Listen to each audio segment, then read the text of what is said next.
Cockroach ఉద్యమంపై చట్టపరమైన పోరాటానికి తెరపడింది. Neat paper లీక్పై మొదలైన నిరసనల వెనుక విదేశీ నిధుల ప్రమేయం ఉందంటూ ఎన్ఐఏ దర్యాప్తు కోరుతూ దాఖలైన పిటిషన్ని ఢిల్లీ హైకోర్టు తిరస్కరించింది. స్వయంగా కేంద్ర ప్రభుత్వం తరపున సొలిసిటర్ జనరల్ తుషార్ మెహతానే పిటిషన్ను వెనక్కి తీసుకోమని సూచించడం విశేషం. మరోవైపు ఢిల్లీ పోలీస్ కమిషనర్కు లభించిన ఎన్ఎస్ఏ ప్రివెంటివ్ డిటెన్షన్ అధికారులపై మాత్రం చర్చ కొనసాగుతూనే ఉంది. మరిన్ని కీలకమైన విశేషాలేంటో ఈ స్టోరీలో చూడండి.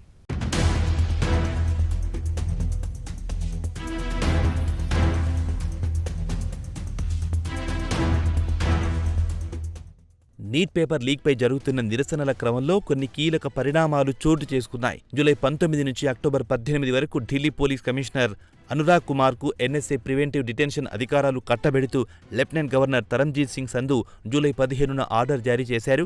అది 22న ఢిల్లీ గెజిట్లో అధికారికంగా ప్రచురితమైంది కూడా. ఢిల్లీ పోలీసులు దీన్ని ప్రతి 3 నెలలకోసారి జరిగే రొటీన్ ప్రక్రియ మాత్రమేనని తేల్చి చెప్పడం విశేషం. అయినప్పటికీ కాక్రోచ్ ఉద్యమానికి చట్టపరంగా తెరపడిందనేది మాత్రం అందరూ చెప్పుకుంటున్న వాస్తవం.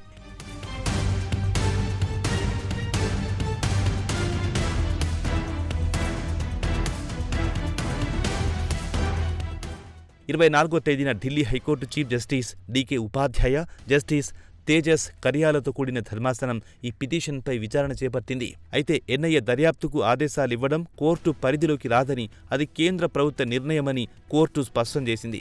ఎన్ఐఏ ఒక దర్యాప్తు సంస్థ మాత్రమేనని, ఎఫ్ఐఆర్ నమోదైన తర్వాతే విచారణ ప్రక్రియ మొదలవుతుందని, తగిన సంస్థ నిర్ణయించే అధికారం కేంద్రానిదేనని కోర్టు గుర్తు చేసింది. ఇక విచారణ మధ్యలో కేంద్రం తరపున హాజరైన సొలిసిటర్ జనరల్ తుషార్ మెహతా స్వయంగా పిటిషనర్ ఉద్దేశించి పిటిషన్ను వెనక్కి తీసుకోవడమే మేలని సూచించడం విశేషం. పిటిషనర్ దానికి అంగీకరించడంతో పిటిషన్ ఉపసంహరించుకున్నారు.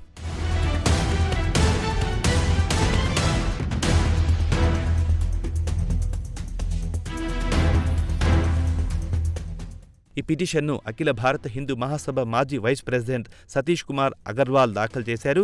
జూలై 20 నాటి పార్లమెంట్ మార్చి వెనుక యాంటీ నేషనల్, విదేశీ శక్తుల కుట్ర ఉందని, ఇది కేవలం విద్యార్థి ఉద్యమం కాదని పిటిషన్లో ఆరోపించారు. సామాజిక కార్యకర్త సోనం వాంగ్చుక్ ఇతర సంస్థలతో ఉన్న సంబంధాలపైన దర్యాప్తు కోరారు. అయితే ఈ కోర్టు ఈ ఆరోపణలపై కాకుండా పూర్తిగా చట్టపరమైన ప్రక్రియ కోణం నుంచే వ్యవహారాన్ని పరిగణించింది.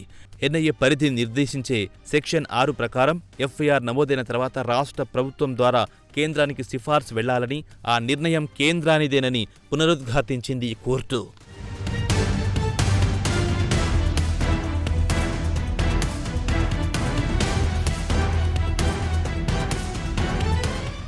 మరోవైపు 20వ తేదీన పోలీసుల చర్య తర్వాత సీజేపీ నేత అభిజిత్ దీప్కే భద్రతా కారణాల దృష్ట్యా పార్లమెంట్ వైపు మార్చి చేపట్టబోమని ప్రకటించడం గమనించాలి. అయితే జంతర్ మంతర్ వద్ద నిరసన శిబిరం కొనసాగుతుందని, విద్యామంత్రి ధర్మేంద్ర ప్రధాన్ రాజీనామా చేసేదాకా వెనక్కి తగ్గేది లేదని దీప్కే చెప్పారు. మరోవైపు సోషల్ మీడియాలో ఎన్ఎస్ఏ రెన్యువల్ను మాస్టర్ స్ట్రోక్గా చిత్రీకరించడం కొంతమంది అత్యుత్సాహంతో చేసిందేనని అభిప్రాయాలు వినిపిస్తున్నాయి. ఇప్పుడు ఎన్ఐఏ పిటిషన్ కూడా కోర్టులో నిలవలేదు. కానీ ఇక్కడ గమనించాల్సిన కీలక విషయం ఏంటంటే, పిటిషన్ కొట్టివేతకు కారణం ఆరోపణలు తప్పు అని కాదు, ఇది కోర్టు పరిధిలోకి రాదు అని మాత్రమే. అంటే ఎన్ఐఏ దర్యాప్తు జరగదని దీని అర్థం కాదని న్యాయ నిపుణులు భావిస్తున్నారు.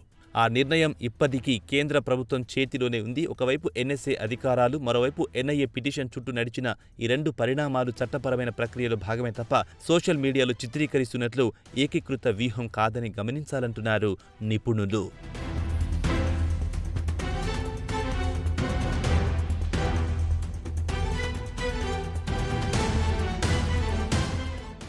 కాక్రోచ్ ఉద్యమంపై చట్టపరమైన ఒత్తిడి తాత్కాలికంగా ఓ మలుపు తిరిగింది. ఎన్ఐఏ పిటిషన్ కోర్టు గడప దాటకుండానే ఆగిపోయింది. కానీ ఇది ఉద్యమానికి పూర్తి ఊరట కాదు. ఎందుకంటే ఇదే బాటలో కేంద్రం స్వయంగా చర్య తీసుకునే విషయంలో కోర్టు ద్వారా క్లారిటీ వచ్చిందని భావించాలి. అంతే, కేంద్రం చర్యలు తీసుకోవడానికి అవకాశం ఇంకా మిగిలి ఉందన్న మాట.